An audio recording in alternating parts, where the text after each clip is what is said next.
morning. Welcome to the October 22nd meeting of the Commission on Ethics and Lobbying in Government. Ask Executive Director Berlin to report on logistics of the meeting. Thank you, Chair James. This meeting is being held pursuant to notice and in accordance with provisions of the state's open meetings law and executive law section 94. Both the meeting room that we're using in the New York State Conference Center in Manhattan at 25 Beaver Street and the conference room of the Commission's offices in Albany at 540 Broadway are open to the public during public session. And public session is also being live streamed, and the link can be found on our website at ethics.ny.gov. I should note that Commissioner Caraballo is participating in the meeting remotely pursuant to Public Officers Law Section 103-A and the Commission's rules and resolution for remote participation on account of extraordinary circumstances. And I can state that there is a quorum present of the Commission in the conference center here in Manhattan. Thank you. The first item on the agenda is approval of the minutes of the public session on September 10th, 2025. Are there any corrections or?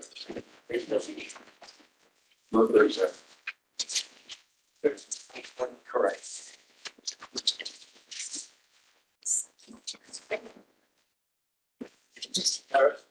Just one correction on page 4, that long paragraph, 1, 2, 3, 4, 5, 6 lines up.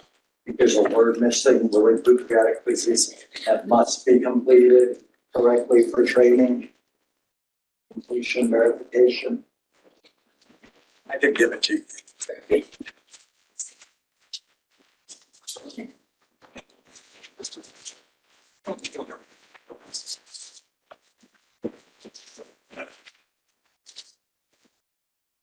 Who seconded the motion? I'm sorry. I was standing there. Commissioner Edwards. And on page 7. Page 7 also. You have another amendment, Commissioner? There are a couple of words that Commissioner Karras proposes to delete from the first paragraph on page 7. The sentence begins, Executive Director Berlin noted. The words are and it's, so they'll come out. All right, just in. That's all right. Just, Yeah, just. Yeah. all right, with those corrections, Commissioner Austin moves to be supplemented. Commissioner Edwards seconded it. All in favor? Aye. Thank you. The next item on the agenda, the operations update. Director Berlin. Yes, the operations update is under tab B in the agenda for today's meeting. Are there any questions about any of the statistics? Commission's operations. If not, I'll just point out highlights. Should note that the Ethics Division has now incorporated a platform using SharePoint into its work process. System appears to be working extremely well. The time from receipt of a request for guidance to the issuance of that guidance continues to contract, working very well in a timely way. And a database that the division is using is also available to staff members and SharePoint, and that too is working very, very effectively. In lobbying, as commissioners know, since the beginning of the year, lobbying and the communications division have been working together to issue preliminary data reports following the filing of each set of bi-monthly reports, as well as over the summer, the climate semi-annual reports that were filed in July. Putting those out on a preliminary basis. They've been very well received by those who follow our activity, lobbying activity. For the next iteration, which will include data for July and August for the bi-monthly reports that were filed in September, rather than issuing, in effect, a hard copy report and posting that on our website. Staff has been working to create a dashboard, sending out the link probably in the next week or two, and that will enable users not only to see the same data compiled in the same preliminary data, but also create the ability for users to create their own reports, sort the data, and to look through it any way they wish. There's a lot more flexibility. It's been something we've been planning to do for a while, and this will be the main effort at that. So look forward to it. At the November meeting, we'll actually do a demonstration of that. That should be coming out next week too. Everybody will be getting a link to it. Again, we'll do it in November. On the financial disclosure side, we have the statistics where we stand with respect to notices of delinquency and failure to file notices. You will see under tab C, we've done a report that reflects where the commission stands with respect to the failure to file notices that were issued in connection with the non-academic filings, FDS filings that occurred in May. And you'll see that of the more than 4,000 most failure to file that were issued at this point, really assiduous work, but we're down to 4 outstanding filings, which there have been no notices of delinquency issued. The 297 subsequent failure to file notices for late entrance into the workforce who requires filing in 30 days. The number as of the time the book was issued was 34. Those numbers have now declined substantially. So the team is continuing to work to bring those numbers down.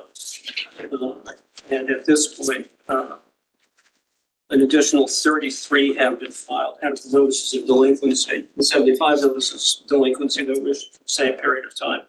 And of the notices of delinquency that were issued for the prior year for the 2023 financial disclosures that would be filed in 2024, the number of those is now down to 21.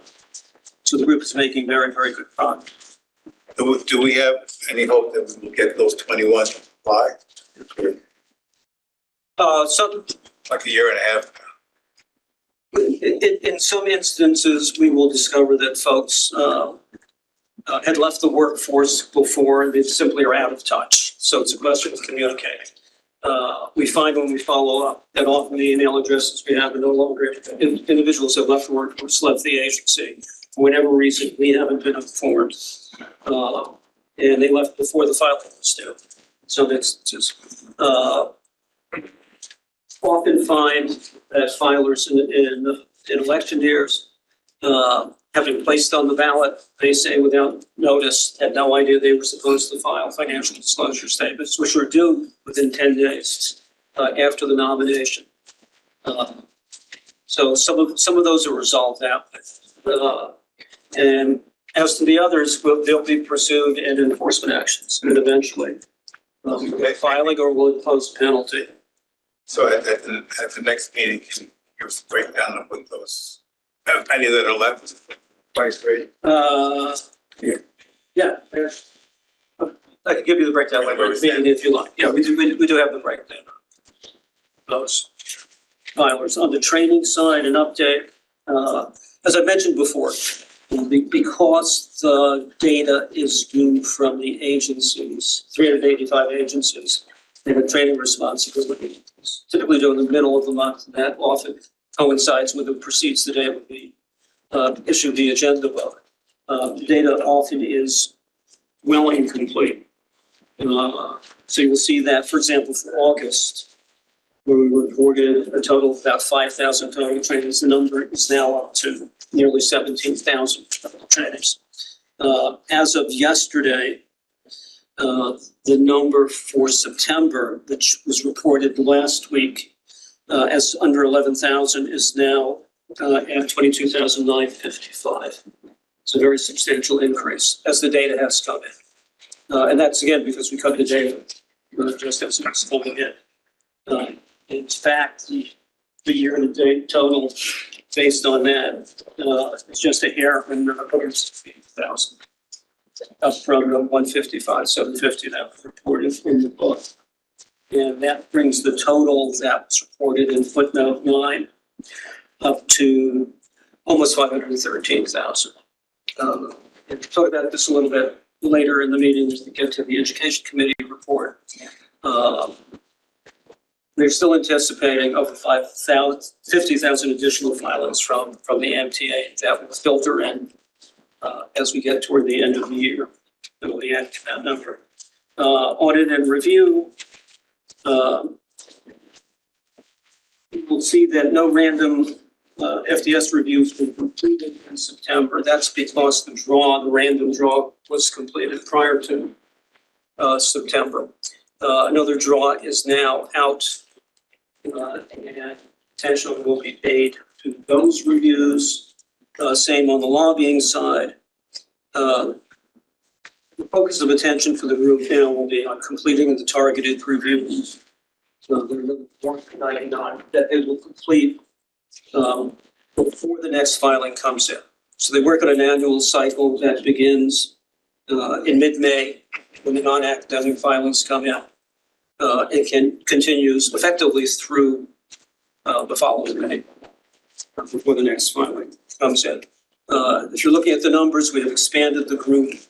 And whereas in the past, we have been targeting completing a total of 2,000 random and targeted FDS reviews and random lobby audits. We're now projecting that the total this year will exceed 2,100, and it will get up to 2,200, which is the goal, why we're expanding.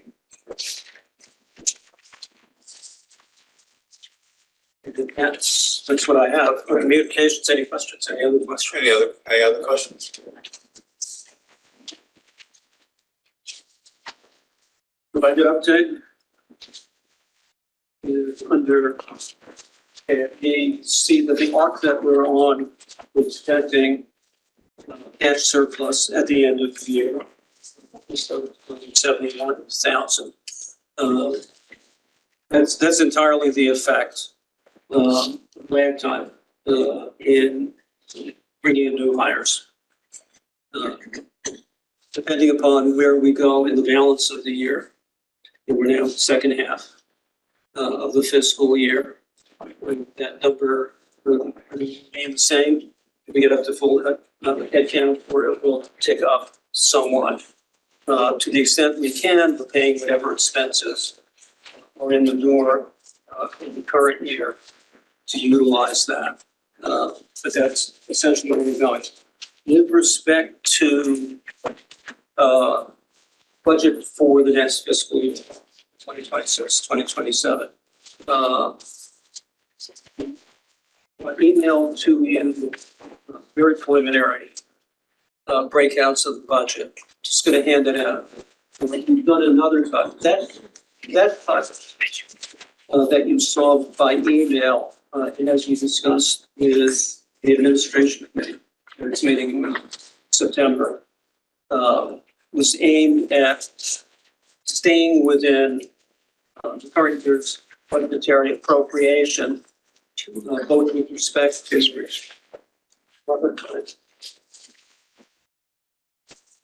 thank you. Both with respect to personal services and in respect to services essentially fails. It doesn't reviews. And we've adhered to those lines. If we proceed on that basis, we're looking at head count for the coming fiscal year in a range of 64, except to the extent that we can use surplus on the non-personal side to cover personal expenses. And it's a discussion we need to have in the division of budget. We have now established with DOB that their call for a flat budget, for a zero increase budget, will allow us flexibility within the line. So as long as we adhere to last the current year's total appropriation. We can move within the lines. So you have in the packet that Bertha just handed out, another cut at the budget, last sheet. That would account for a head count of 68 on the appropriations. 68, it's full 68 that's been approved by the commission in the expanded staffing plan and by the legislature.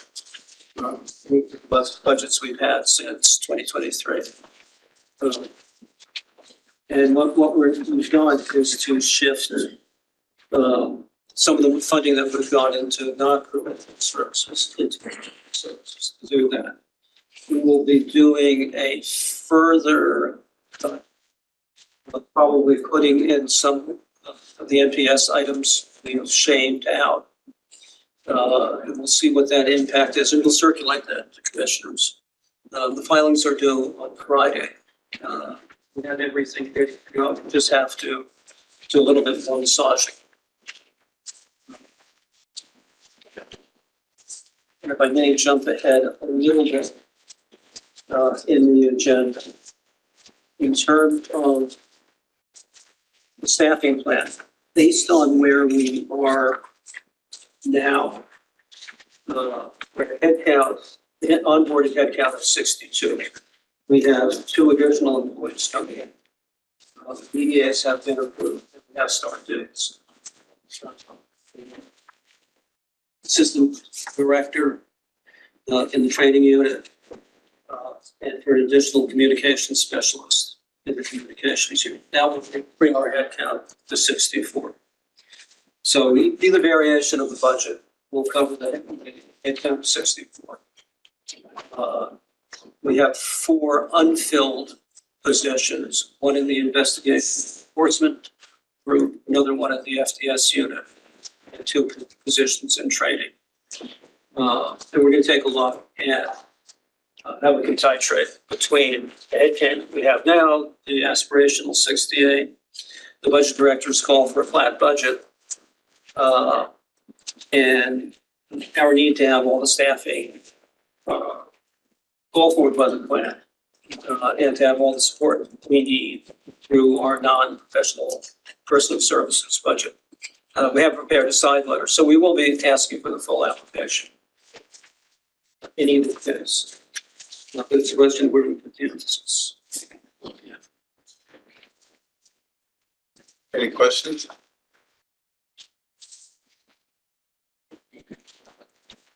With that, all right, and we'll be circulating the next iteration. It's due this Friday, is it?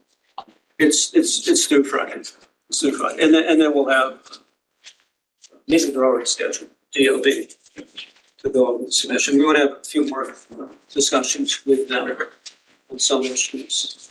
I should say one of the items that's out there is a suggestion that was made by one of the Senate committee chairs, that we seek legislation that would allow the commission to retain a portion of the fees that we charge, for example, for lobbying registrations. That would likely involve an increase in the fees, but a modest increase. And of course, the number of registrants that we have, it could be substantial, and a means of increasing our revenue. We've raised that question with DOB. General fund. Rather than it going into the general fund and then being allocated out, specific retention of the funds. In the beginning of a biennial year, we are generating in excess of $2 million in revenue that goes into the general fund. Even in off years, we're generating hundreds of thousands of dollars, primarily in lobbying late fees that we collect, as well as incidental registration fees that trail in the course of the registration period, biennial registration period. But there is a substantial amount of money, and that was a proposal that was made to us and by one of the Senate chairs. And I think it's worth pursuing. Any thought about being able to take some from the from fees collected from penalties? It would be a possibility to have that on the penalty side. Penalties are less predictable. So there's a wide variation from year to year. What's the range? Well, the prior year, our major settlement actually involved a contribution to a state entity, so it didn't come into us. But the amount is in single or double digits in any given year. As our enforcement activity increases, we may see an increase in penalties, but the amounts, I don't want to say they're trivial, but they're small in comparison to the budget gap that we're seeking. Which, when you add in the deviation between appropriation and cash, approaches $800,000. It's in that range, and we're not generating anything in that range, but fees on the lobbying side in particular. Conceivably, late fees, late financial disclosure statement filings, if they're triggered virtually immediately, issuing year in, year out, over 4,000 initial late notices. Some review as well. That also requires a statutory change. But all of these modifications require some kind of legislation. Anything else? Next, let's look at per diems. So per diems paid in October under tab E, posted online. Year to date, total current fiscal year is $77,028.52. The total in the October payment is $20,122.04. And that amount covered the July 2nd Administration Committee meeting, the July 23rd Commission meeting, and prep hours for certain commissioners for March, April, May, June, and July.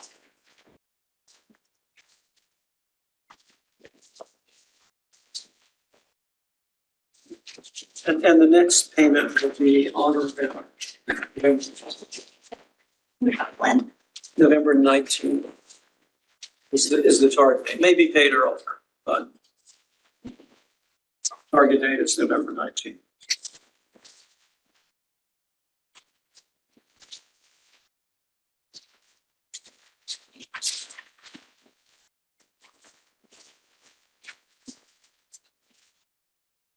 You already covered staff. Yeah, the staffing update, again, we have, two incoming new hires in the training group. Patients group will be up to a head count of 64. We have 4 remaining positions again to fill, 2 in the training unit, 1 trainer, 1 data assistant. An assistant in the FDS unit, and an admin currently structured in the investment. We are holding off temporarily until we get some feedback from DOB on. Let's see what I'm saying.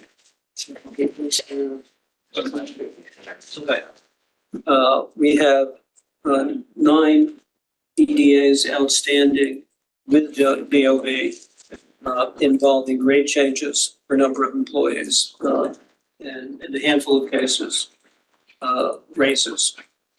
And the discussion we're having with DOB is not our ability to pay those this year, because we do have the ability in our budget. As I said, we have a surplus this year.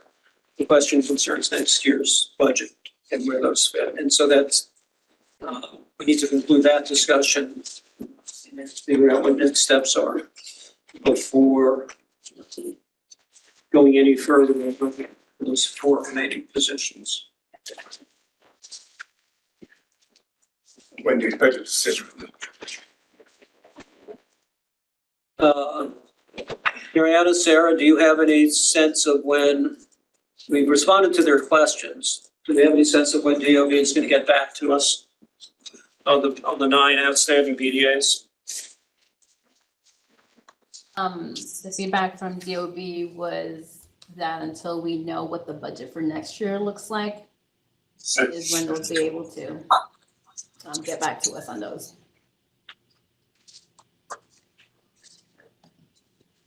And that's essentially the result we're expecting.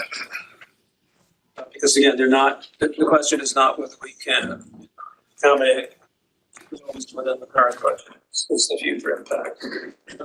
And I should add, with respect to the grade changes, we don't know, they don't know yet what the situation will be with respect to any general salary increase in GSI for next year, and with respect to performance advances. The major union agreements, as I understand it, are up for renewal in the coming year. And those effectively drive the GSI's performance advances that we're obliged to pay.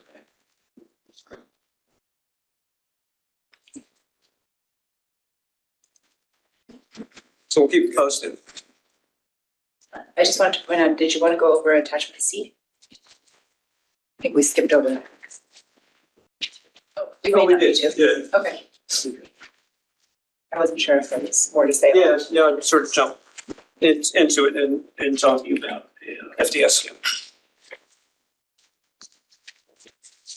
I think that brings us to No, Gary.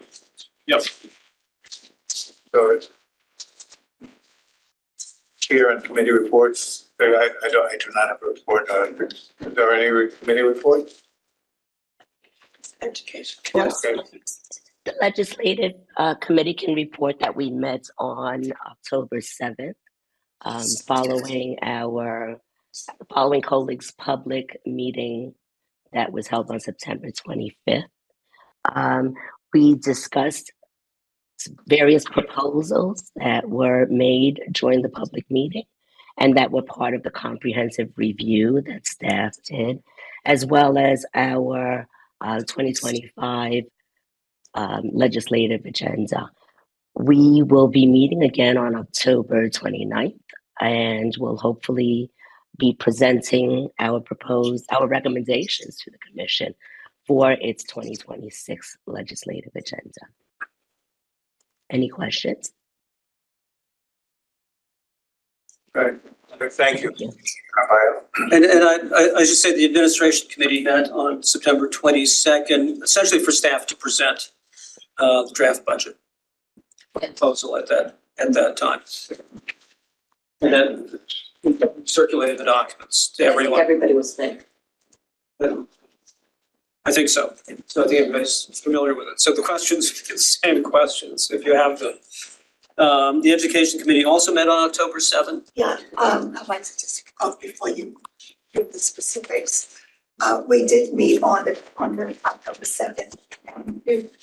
We'll be receiving a copy of the PowerPoint that was distributed to the committee and presented by staff. And it outlines the performance from 2022 to 2025. The committee examined a couple of things. The goals to complete a full cycle of training, 139,000 employees. The progress made on the various challenges they outlined before us that staff would have to overcome in order to meet its legislative requirements. We also heard about challenges they face in terms of realizing the demand they anticipate for training versus the actual demand that they experienced. And finally, we had a brief discussion on our goal to conduct research to measure the quality of our various training tools and why that will be delayed for another year. So with that quick overview, Commissioner Berlin will provide you the specifics on what our review was. Thank you, Commissioner. Yeah, precisely. I mean, the major challenges that we outlined for the committee were insufficient agency training resources, meaning 385 agencies in the executive branch. And we knew going into this, with the inception of ECRA, that it was going to be a challenge for agencies, which had been dealing with much smaller obligation, a thirtieth the size under prior law. And we anticipated that there would be a ramping up period necessary. Another challenge was incomplete data and system incompatibilities. One thing we discovered in beginning to build a database to manage this new training obligation was that there is no executive branch-wide concentrated source of data for the employees in the branch. To the extent OSC, the Controller's Office, handles payroll data, that actually only covers 60%, a little bit more of the total workforce. In particular, the authorities maintain their own payrolling system. Same is true throughout the executive branch. So that's been a real challenge in getting hold of that data. And it's involved our entering into many memoranda of understanding with respect to downloading, obtaining data, maintaining confidentiality of employee data. And we gathered very limited data, in fact, about employees, but we need enough. Another shortcoming is these systems don't have email contact information for the vast majority of employees. It's just not in the system.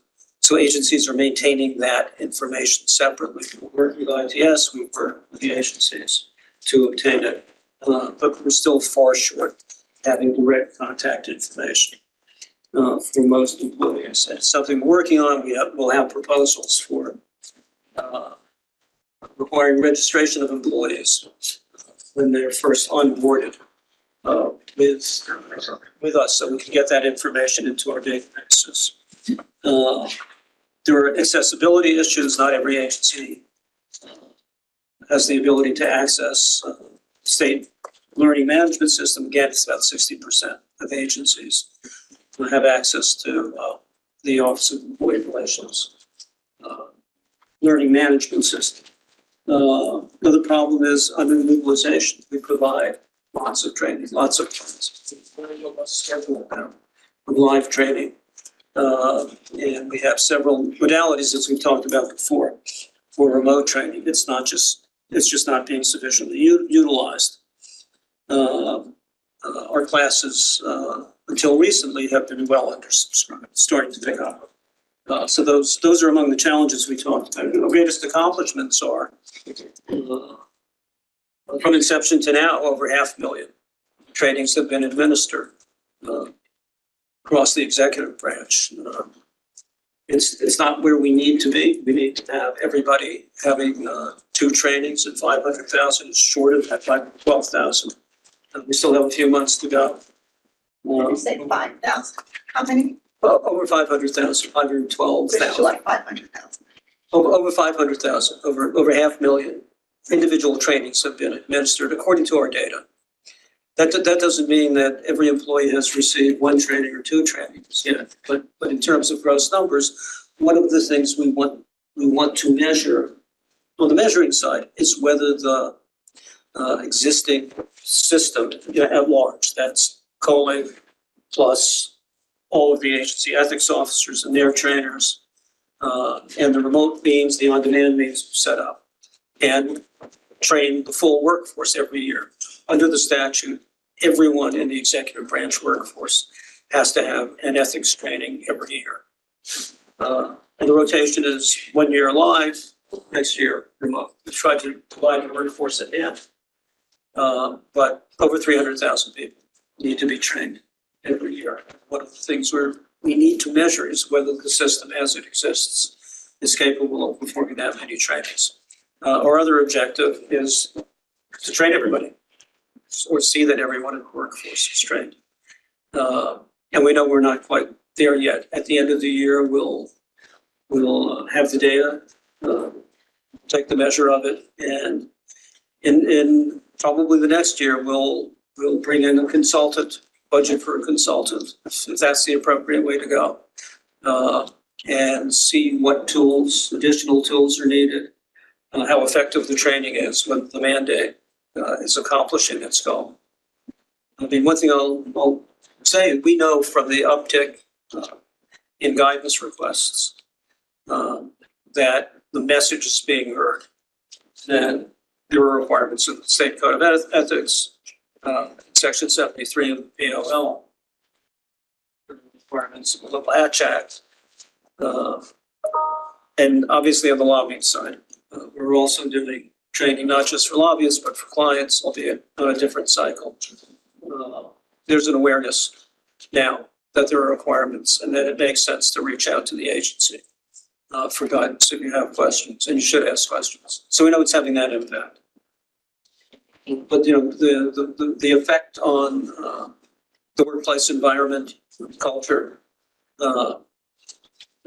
we need to see what impact and the training is having, and at what cost. Because the cost is not just the cost that we're imposing. We can measure the resources we're putting into training, which are quite substantial. But of course, it's the agencies that are bearing the brunt of the training initiative. And we need to get some quantification of what it's costing them. Here, the training. Okay, Questions. Could you mention, among those employees who are required to take this training, what percent of the workforce where there is no contact information? It's over half. Marlena Diaz, Deputy Director of Training Management. Marlena, what is the rough percentage of emails we have for the executive branch workforce at this point? Around half. And thank you, Elena. And can you speak more on the, you mentioned how effective we've become, but you all in terms of people's awareness for ethics training has increased, and that's great. But you mentioned in our meeting that we're not realizing the demand we had anticipated for training. Can you speak to the demand for training? Yeah, on the guidance side, last year we saw a 60% increase over the year. This year we're running that. So the guidance requests keep going up. And we when we designed the staffing plan, we anticipated that there would be that kind of surge in guidance requests. What's disappointing is that many of our classes are undersubscribed. The enrollment is now ticking up. So Marlena and the group are increasing the enrollment size for classes, and they're adding more classes. That's the live training. So that's starting to have an impact. We're capable of doing more than 20,000 trainings ourselves annually. But we don't want to have classes for 400, 450 people when only 10 show up. We'll do the class, but it's not an efficient use. We want agencies to send people to us. Part of it is our also being able to reach out directly to employees. For so many of the employees, because we don't have direct contact information, our communications are filtered through their agencies. We want to get to the point that existed under old law when we were only training a tenth of the workforce, where we had direct contact with everyone. We could say you're due for your triennial training, or delinquent in it, and keep track of everyone. We want to emulate that. And as I said, there are challenges in doing that. The other part, also disappointing, is that we now have two modalities, and soon we'll have a third for on-demand training And on-demand is half of the training that the statute calls for. If individuals are in agencies that are part of OER, the OER SLMS system, they can take their training through SLMS. If they're not, or even if they are, they can use the MP4 on our website, do the certification. And soon we'll have the HTML version out, which will create even additional flexibility. And you can see from the numbers in the report that we're not getting the utilization we'd like to see. And again, I think that's partly communications. Once we're at the point where we can email employees and say, you're due for your on-demand training this year, here's the link, click on it. It's a 35 or 40-minute module. It's a terrific module. It's extremely comprehensive. I think it's interesting, but that's me. I find this stuff interesting, but it's only 35 or 40 minutes. It's not a huge investment of time, and it satisfies a requirement. But it's being underutilized. Thank you. Will you provide the PowerPoint to the commission? You said that you'd make that available today. Yeah, we have it. We have it in the book. It wasn't in the book. Is this? I have it.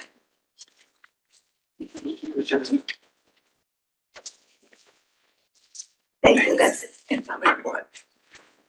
Thank you. I'm sorry. No, it wasn't even. No, but.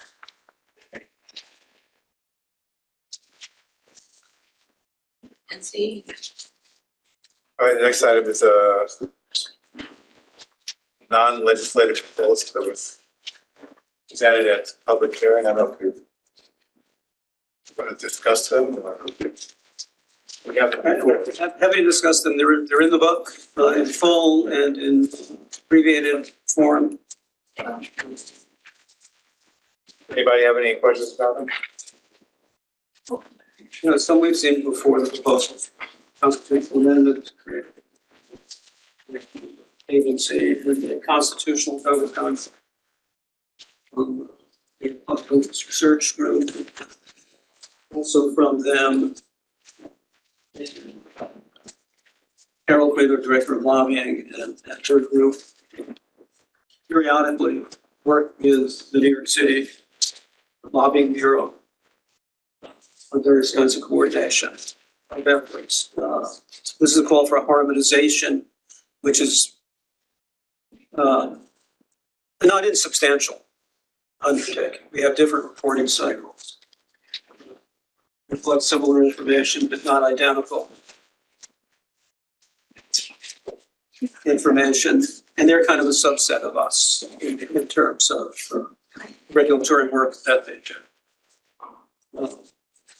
But, you know, the point that's being made is that having two different lobbying regulatory schemes that entities have to comply with can create confusion. And we do our best to minimize that. Has there ever been an attempt to try to harmonize them? Has any other commission taken? There were discussions in the very beginning when the regulations were coming out. There had to be some compatibility issues. There were some concerns about potential exposures that certain filers would have if they were compliant with one regime, not the other.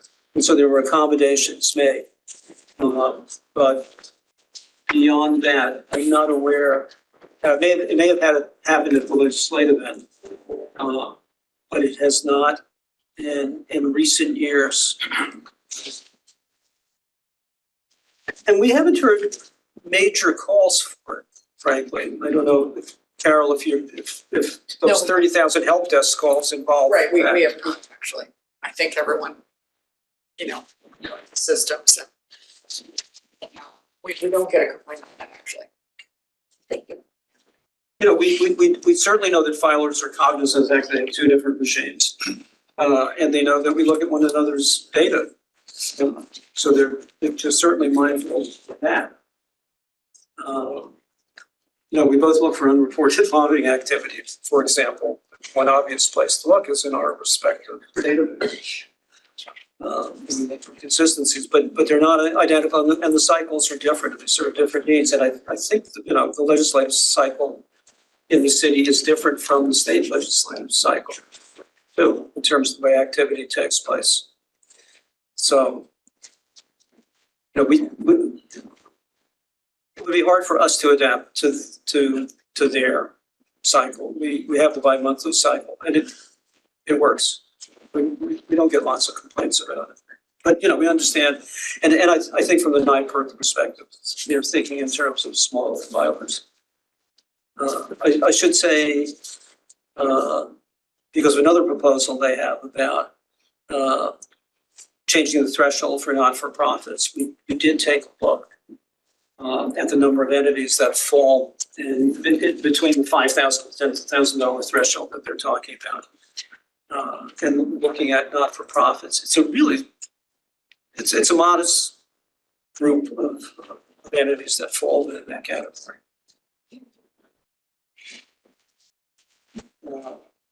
And the other proposals are essentially one-offs. Any questions or comments?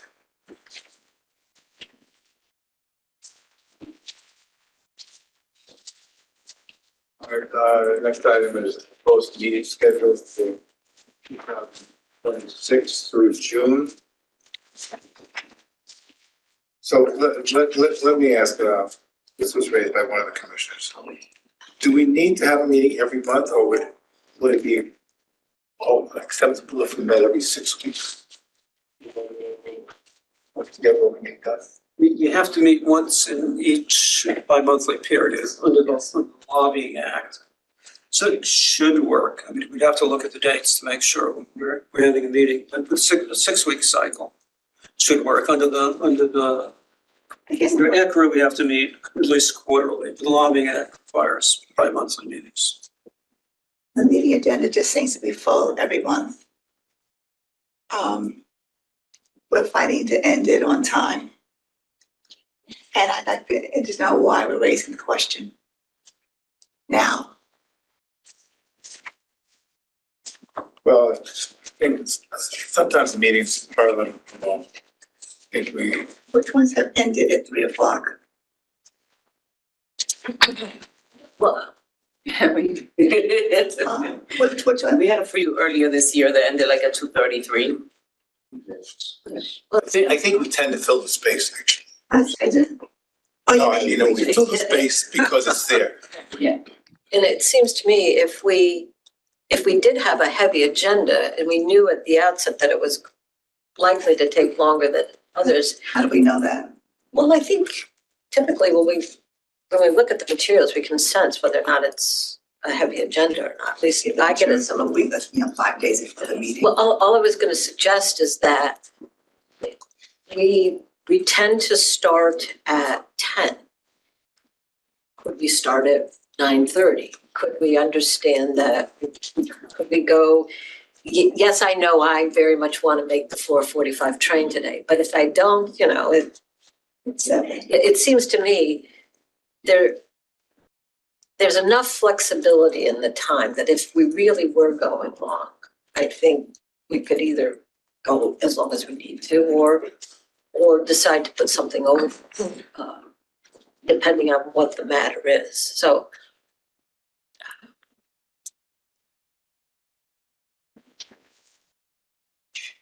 I only hesitate. I mean, I'm fine with whatever the committee decides, but like for me, for traveling, I don't do well at night.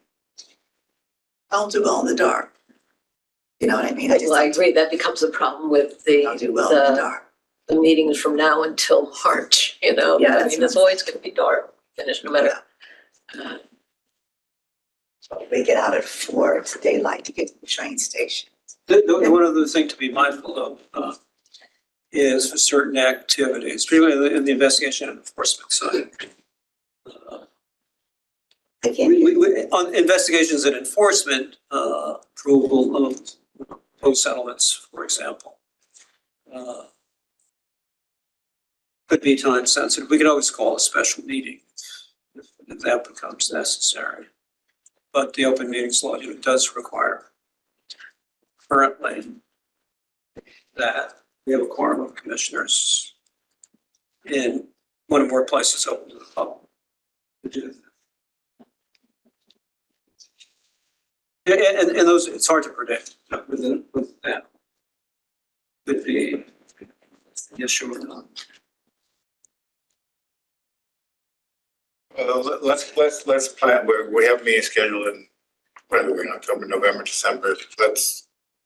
We'll include the January meeting and then we'll revisit this In January, up in December.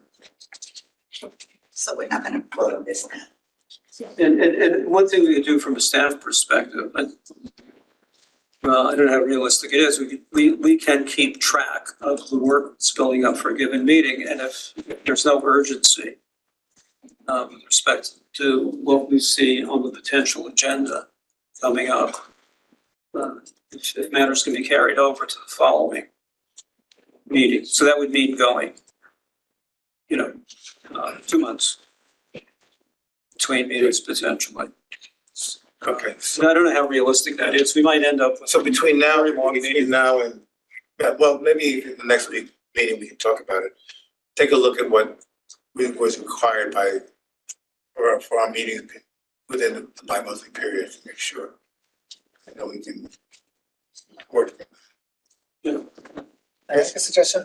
One thing we could do is, by way of trying this out, stick to the meetings as scheduled, but try to add them at 2 and see if we can do it. Give it this period to see if we can actually achieve shorter meetings, and if so, then we can, at least for a couple of meetings, let's see if we can shorten them. I would shorten the burden on staff and get people to the train earlier and make everybody happy. And if we can make that work, maybe we can move to it. I believe in us. I bet we can do it. But if we set that as a goal, then we can feel more confident in moving to less frequent meetings. No, I think we need to, I don't think we can move the meetings to 9:30 as well. With the travel.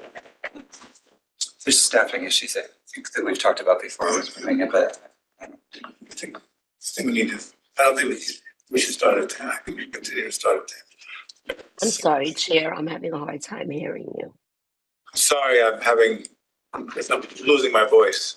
Oh, okay. I thought it was my hearing. Okay, thanks. No, I'm not projecting particularly well today. Got it. Thank you. So, what was the consensus then? That we won't vote on this until January? Voting on it now, we're going to revisit it in Okay. December. Let's see if we can move our, December or January. I think we ultimately said December. I said January initially, but then.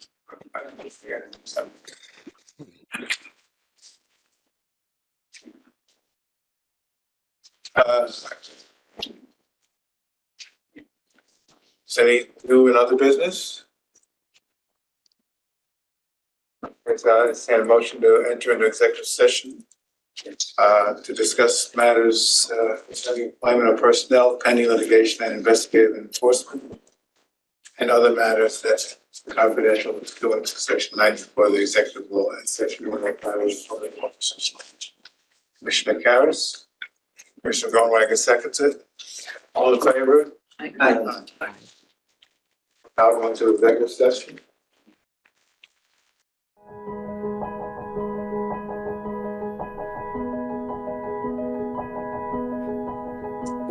Welcome back to the October 22nd meeting of the Commission on Ethics, Lobbying and Government.